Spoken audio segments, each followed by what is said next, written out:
पश्चिम बंगाल की सत्ताधारी पार्टी तृणमूल कांग्रेस के नेता फिरहाद हकीम ने मुसलमानों के बहुसंख्यक में होने की बात कही है, जिस पर हंगामा मच गया है। भाजपा और हिंदुवादी संगठनों ने इस बयान का विरोध किया।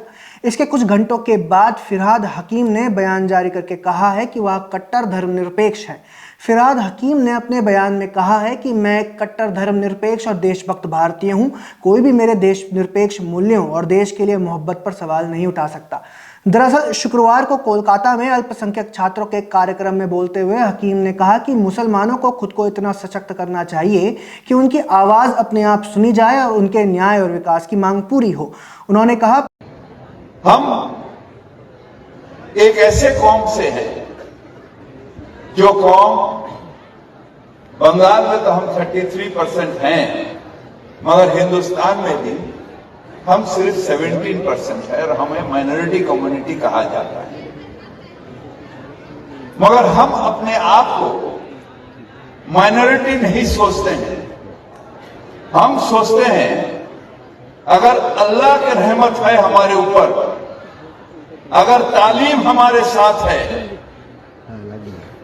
तो हम एक दिन मेजॉरिटी से भी मेजॉरिटी हो सकते हैं और हम अपने अल्लाह की ये मेहरबानी होगी जो हम अपने ताकत से ये हासिल करते हैं। यही नहीं, पश्चिम बंगाल के नगर निकाय और शहरी विकास मंत्री हकीम ने कहा कि न्यायपालिका में मुसलमानों की संख्या बढ़ाने की सख्त जरूरत है।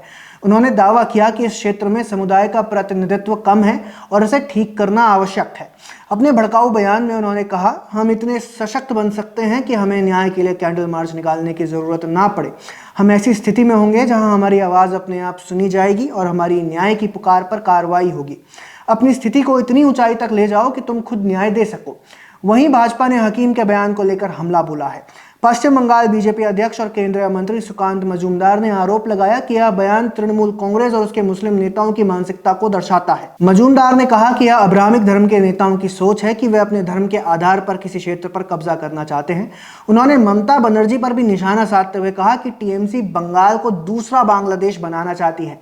वहीं भाजपा आईटी सेल प्रमुख अमित मालविया ने हकीम के बयान को शरिया कानून की झलक बताया और अपने एक्स अकाउंट से लिखा, कोलकाता के मेयर फिरहाद हकीम ऐसी स्थिति की कल्पना कर रहे हैं जहां मुसलमान शांतिपूर्ण विरोधों के बजाय खुद न्याय ले सके। ममता बनर्जी की पार्टी के नेता का यह बयान ऐसे समय में आ रहा है जब संसद में कांग्रेस की नेता प्रियंका गांधी फिलिस्तीन के समर्थन में परिधान लेकर आ रही हैं। ये भी ध्यान रखने की आवश्यकता है कि ममता बनर्जी की टीएमसी और कांग्रेस इंडी अलायंस में सहयोगी भी हैं।